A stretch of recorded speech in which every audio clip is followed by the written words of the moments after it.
नमस्कार दोस्तों, मैं विवेक एक बार फिर से अपने यूट्यूब पर चैनल पर आपका हार्दिक स्वागत करता हूं। दोस्तों चलिए उन्हीं स्टॉक्स पे बात करते हैं जिनके ऊपर मैं अपना ओपिनियन रोज आपके साथ शेयर करता हूं। आज की परफॉर्मेंस को तो आप मेरी वीडियो के साथ कंपेयर करके देख सकते हैं। अब कल के लिए क्या पॉसिबिलिटीज बनती है, यानी 23 सितंबर के लिए, चलिए उसको एक बार देखते हैं। हिंदुस्तान पेट्रोलियम एक अच्छी बड़ी गिरावट देखने को मिली और मैं आपको दिखाता हूं। आरएसआई देखिए 26 तक पहुंच गई, यानी ओवर सोल्ड से भी ज्यादा नीचे चली गई। और एक इसमें जो ट्रेंड रिवर्सल एक दिखा था हमें पिछले 2-3 दिन पहले, वो फिर से बेरिश हो गया। तो अब हम यहाँ पे बेरिश ट्रेंड तो हो गया है, क्लोजिंग भी बहुत वीक आई है, लेकिन अब जो नीचे की सपोर्ट दिखती है वो 172 के आसपास होती है। ओवर सोल्ड पोजीशन में मैं रिकमेंड कभी नहीं करता कि आप कोई पोजीशन क्रिएट करें, वो भी शॉर्ट साइड पर। रीजन ये है कि ऑलरेडी ये स्टॉक इतना गिर चुका है। अब होने को तो यहां से भी 20 रुपए भी नीचे चला जाए, 30 रुपए भी नीचे चला जाए, लेकिन पुल बैक अच्छा बड़ा देखने को मिल सकता है। तो अगर यहां से वापस लौट गया तो क्या ये प्राइसेस फिर आपको देखने को मिलेंगे? आप देखिए, जो पहले 171 के आसपास तक गया था वो दिन था तकरीबन 3 से 4 महीने पहले की बात है, और अब हम फिर 170 तक आ सकते हैं। तो मैं यहाँ पे कम से कम किसी को अगर 10 रुपए के लिए शॉर्ट करना है 171 के टारगेट के लिए, जो अचीव होगा, 90% पॉसिबिलिटी है कि अचीव हो सकता है, होगा, उस केस में आप 183 का स्टॉप लॉस लगा के आप शॉर्ट कर सकते हैं किसी को अगर 172 के टारगेट के लिए ट्रेड लेना है तो। लेकिन मेरा अपना ओपिनियन है, हम अपना ऑलरेडी इतने ओवरसोल्ड हो चुके हैं इस स्टॉक के अंदर कि अगर मेरे से पूछेंगे, अगर मुझे कोई पोजीशन क्रिएट करनी होती तो मैं नहीं करता। मैं यहां से पुल बैक के लिए तो प्ले कर लेता, लेकिन यहां से और शॉर्ट की हिम्मत नहीं होती according to RSI oversold होने की वजह से। तो नीचे वालों के लिए जो अग्रेसिव ट्रेडर्स हैं, जो ट्रेड लेना ही चाहते हैं, मैं उनके लिए ये मैंने ट्रेड बताया। अदरवाइज शांत बैठिए, 193 तक का वेट कीजिए, जब मोमेंटम अपसाइड पे क्रिएट हो तभी बाइंग लीजिए। तो अब हम बात कर लेते हैं आईटीसी। आईटीसी ने देखिए लगातार एक के बाद एक नए लोज दिखाता हुआ चला जा रहा है, और आज की क्लोजिंग तो 174 के आसपास आई है, जो मेरे 165 के टारगेट्स थे। हो सकता है कि ये भी अचीव हो जाए, लेकिन इसमें भी वही कि 23 की आरएसआई हो चुकी है, ऑलरेडी ओवर सोल्ड है हम। तो जिसमें ऑलरेडी ओवर सोल्ड है, मैं उसमें नहीं कहूंगा कि आप कोई शॉर्ट साइड पोजीशन क्रिएट करें। पॉसिबिलिटी गिरने की काफी है, लेकिन ट्रैप अगर हो गए तो यहां से निकल ही नहीं पाएंगे। आप फॉल देखिए 207 से 174, 30 रुपीज का फॉल सारी स्पोर्ट्स ब्रेक कर रहा है। तो मैं तो इसे अवॉइड करूंगा, और मैं आपसे भी यही कहूंगा कि इसको अवॉइड कीजिए। लेकिन फिर भी किसी को अगर ट्रेड लेनी भी है तो आज की जो ओपनिंग है तकरीबन 176 के आसपास की, उसी का स्टॉप लॉस लीजिए, और अगर कल फ्लैट टू नेगेटिव ओपन होते हैं तो आप शॉर्ट कर सकते हैं।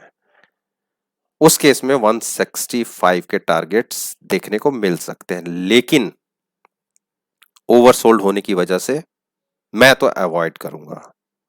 मैं अगर कोई बाइंग इनिशिएट करनी भी हो तो मैं 181 के ऊपर जाने के बाद बाइंग की सोचूंगा। अब बात करता हूं हिंडाल्को। देखिए हिंडाल्को ने मेरे टारगेट अचीव कर दिए 161 के, जो मैंने पिछली वीडियोस में आपके साथ शेयर किए थे। पहले मैं 176 के मेरे टारगेट्स थे। मैंने कहा कि आप देखिए पिछले 10 दिन लगातार इस प्राइस ने इस सपोर्ट को होल्ड किया, नहीं ब्रेक हुई तो हमने भी ट्रेड नहीं लिया। कल के दिन में एक बड़ा नेगेटिव साइड फॉल देखने को मिला, और मैंने आपको कल की वीडियो में बोला था कि 161 के टारगेट देखने को मिल सकते हैं, और 161 ही टच करके आप ये देखिए अपसाइड पे क्लोजिंग आई है 164 के लिए। अब क्या पॉसिबिलिटीज बनती है? आरएसआई इसमें भी ओवरसोल्ड है, एमएसीडी में कहीं इंडिकेशन रिवर्सल का नहीं है, तो कल आप वेट कीजिए 161 का। हो सकता है कि 161 के आसपास ये स्टॉक का प्राइस रुके। अगर ये सपोर्ट बन जाता है 161, तो आप 161 को ही स्टॉप लॉस लगा के छोटे से पुल बैक के लिए आप रेडी हो सकते हैं अपसाइड के लिए, क्योंकि हम लास्ट वीक के अंदर हैं, पोजीशंस शिफ्ट होती हैं, शॉर्ट कवर्स भी होते हैं, तो एक पुल बैक देखने को मिल सकता है अगर किसी ने केवल पुल बैक के लिए ट्रेड लेना है। लेकिन ट्रेंड अभी भी नेगेटिव है, तो इतने बड़े फॉल के बाद अगर और फॉल की आप उम्मीद कर रहे हैं तो आ सकता है, ऐसा नहीं हम 161 ब्रेक करके अगर नीचे की टेरिटरी में चले गए तो हम फिर इस टेरिटरी में फंस जाएंगे। इसीलिए मैं कह रहा हूं कि थोड़ा सा वेट कीजिए, प्राइस को नीचे जाने दीजिए। 158 के आसपास अगर नीचे की तरफ ट्रेड होता है तो शॉर्ट सेलर्स जो शॉर्ट करना चाहते हैं, मैं उनके लिए कह रहा हूं आप 161 का स्टॉप लॉस लगा के शॉर्ट कर सकते हैं 148 के टारगेट के लिए। लेकिन पता नहीं क्यों मुझे एक पुल बैक की उम्मीद दिखती है इसके अंदर, तो उसी हिसाब से ट्रेड लीजिएगा। चलिए अब हम बात करते हैं डॉक्टर रेड्डी। डॉक्टर रेड्डी ने आज, आप इस कैंडल को क्या कैंडल मानते हैं? Reddish candle? नो, ये एक बुलिश कैंडल है। प्राइस नीचे गया और क्लोजिंग देखिए बिल्कुल अप साइड पे आई, और ये एक डोजी पैटर्न क्रिएट हुआ है अप साइड पर। मैंने इसमें आपसे कहा था कि हम इसमें शॉर्ट नहीं करेंगे, और शॉर्ट मैंने इसमें कहा था कि अगर हम क्लोजिंग बेसिस के ऊपर कल के दिन के लिए जो प्राइस बनता था 4940 का, मैंने कल आपसे बात करी थी कि जब तक प्राइस उसको क्रॉस करके नीचे ट्रेड करना शुरू नहीं करता तब तक हम शॉर्ट नहीं करेंगे। और ज्यादा अच्छी कंफर्मेशन अगर आप लेना चाहते हैं तो 4850 इसको ब्रेक करने के बाद आप शॉर्ट की पोजीशन क्रिएट करने के लिए मैंने बोला था। लेकिन जो आज कैंडल क्रिएट हुई है, अच्छी कैंडल क्रिएट हुई है, पॉसिबिलिटी इसमें अपसाइड जाने की है। अब अगर प्राइस 4250 के आसपास ओपन होता है, आज क्या जो हाई है, सॉरी ओपनिंग है 5210, उसका स्टॉप लॉस लीजिए और बाइंग में बैठिएगा। अच्छी कैंडल जनरेट हुई है और अभी शॉर्ट की कोई पोजीशन नहीं बनती जब तक हम 4970 के ऊपर ट्रेड कर रहे हैं। अब मैं बात करता हूं सिप्ला। सिप्ला ने देखिए एक नीचे जाने की इसके अंदर कोशिश हुई, 756 के टारगेट जो मैंने कहे थे कि इसके नीचे जाके वीक होगा, उसको तो एक बार इसने छू लिया, लेकिन क्लोजिंग आई हायर साइड पर, टगल 20 रुपीज के ऊपर की। तो अभी इसमें कोई शॉर्ट पोजीशन क्रिएट करनी नहीं है, किसी को बाइंग करनी है, थोड़ा सा डीप स्टॉप लॉस लेना चाहता है तो वो 763 का स्टॉप लॉस लेके आप बाइंग कर सकते हैं। एक अच्छा बड़ा पुल बैक दिख सकता है 816 के आसपास तक का, जो मेरी पहले की भी एक ऊपर की रेजिस्टेंस और टारगेट है। हाँ, 563 के लिए अगर नीचे की तरफ ब्रेक होगा तो हम सोचेंगे शॉर्ट तरफ जाने के लिए, लेकिन क्लोजिंग अच्छी ऊपर की तरफ आई है तो अब अभी हम शॉर्ट की बात नहीं करेंगे, केवल पॉजिटिव बात करेंगे। इतनी नेगेटिव मार्केट में कम से कम एक स्टॉक तो ऐसा दिखा जिसके हम अपनी पॉजिटिव साइड जाने की बात कर सकते हैं। भारती इंफ्राटेल देखिए, जो मेरे टारगेट थे जो मैंने मेंशन किए हुए थे, आप देखिए तकरीबन वो भी अचीव होते दिख रहे हैं। 172 के टारगेट 180 तक तो आ गए। जो पिछला लो था वो भी यही था और वहीं पे आज जाके इसने क्लोजिंग दिखाई है। फ्लैट टू नेगेटिव ओपन होने तक अगर प्राइस 178 177 के आसपास ओपन होता है, आप 180 का स्टॉप लॉस लगा के शॉर्ट कर सकते हैं 172 के टारगेट के लिए। और अब इसमें भी हम थोड़ा ओवर सोल्ड पोजीशन में जा रहे हैं, तो अगर हमारे 172 का टारगेट अचीव होता है तो इसके बाद हम कम से कम शॉर्ट तो नहीं करेंगे। अपना टारगेट अचीव होगा, निकलेंगे, एग्जिट करेंगे, उसके बाद चाहे प्राइस जितना मर्जी नीचे जाए तो हम कम से कम शॉर्ट नहीं करेंगे और बाइंग हम सोचना शुरू करेंगे जब हम क्लोजिंग बेसिस के ऊपर 192 के ऊपर ट्रेड करना शुरू करें और प्राइस कम से कम 195 के ऊपर चला जाए। उस केस में हम बाइंग की पोजीशन क्रिएट करेंगे, अदरवाइज शॉर्ट की पॉसिबिलिटी पहले बनती है। ब्रिटेनिया, भारतीय एयरटेल, सॉरी भारतीय एयरटेल ने देखिए आज एक कैंडल, इसको हम ऐसी नहीं कह सकते कि इसमें कोई स्ट्रेंथ क्रिएट हुई है। कल के इतने बड़े फॉल के बाद छोटा सा एक पुल बैक तो देखने को बनता था, ऐसा भी नहीं कि लो हम नीचे गए काफी और क्लोजिंग जो आई है 471 के आसपास आई है। तो यहाँ से अभी तो बाइंग तो नहीं मैं करूंगा।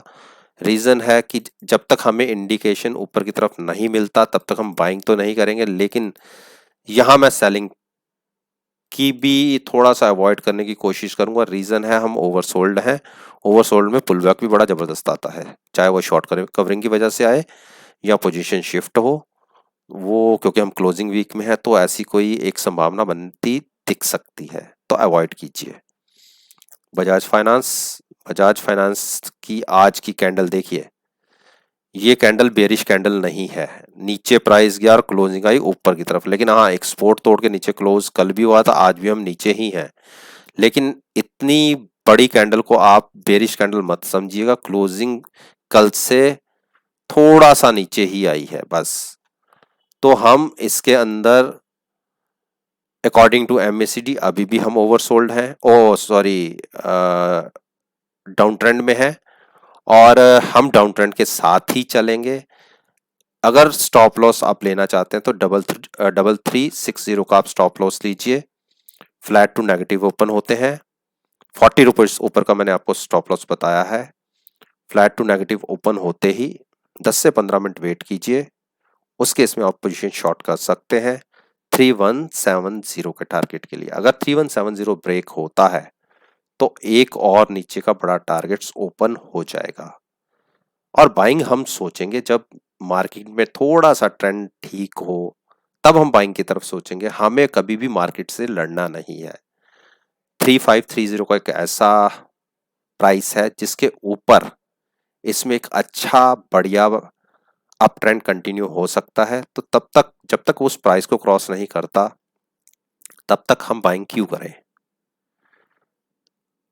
अब बात करता हूं मैं आपसे अरविंदो फार्मा। अरविंदो फार्मा देखिए, मैंने ये टारगेट्स दिए थे, देखिए अगर आप देखेंगे टारगेट नीचे का था 773 का, वो भी टच हो गया।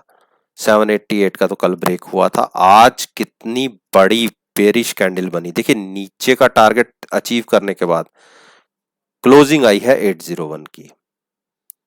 अब क्या यहाँ क्या बनता है, देखिए अगर एमएसीडी में देखें तो अभी भी एक ट्रेंड बुलिश ही है, लेकिन एमएसीडी का क्रॉसओवर का सिग्नल बेरिश साइड पे भी जनरेट होता दिख रहा है। अगर ये क्रॉस हुआ, अगर ये क्रॉस हुआ तो हम फिर एक ट्रेंड नीचे की तरफ कंटिन्यू कर सकते हैं, अदरवाइज अभी थोड़ा सा अवॉइड करिए शेयर को। एक ब्रेकआउट या ब्रेकडाउन देने दीजिए, उसके बाद बात करते हैं। अंबुजा, अंबुजा ने देखिए मैं आपको दिखाता हूं, अंबुजा ने नीचे का मेरा एक्सपोर्ट जो प्राइस था उसको छू लिया 203 का। अब मेरा इसका भी टारगेट कंप्लीट हो गया। अब उसके बाद एक 193 का टारगेट है। क्लोजिंग अगर या ओपनिंग नीचे की तरफ 203 को क्रॉस करके नीचे की तरफ आती है तो हो सकता है कि एक 193 के टारगेट हम देख लें, लेकिन पॉजिटिव साइड पे ओपन हुआ है, हम वेट करेंगे 203 ब्रेक होने का। उस केस में प्राइस अगर 200 के आसपास जाता है तो 203 का स्टॉप लॉस लगा के आप शॉर्ट कर सकते हैं 193 के टारगेट के लिए। और थोड़ा सा ट्रेंड नीचे की तरफ तो हमें टारगेट्स जरा मिल जाएंगे, ऊपर की तरफ हम थोड़ा अवॉइड करते हैं। जब तक एक अच्छा पुल बैक जनरेट नहीं दिखता होता तब तक हम बाइंग नहीं करेंगे। और नीचे की तरफ देखिए यहाँ क्रॉसओवर हमें नीचे की तरफ देखने को मिला है, तो पॉसिबिलिटी नीचे प्राइस का नीचे जाने की तरफ ज्यादा है।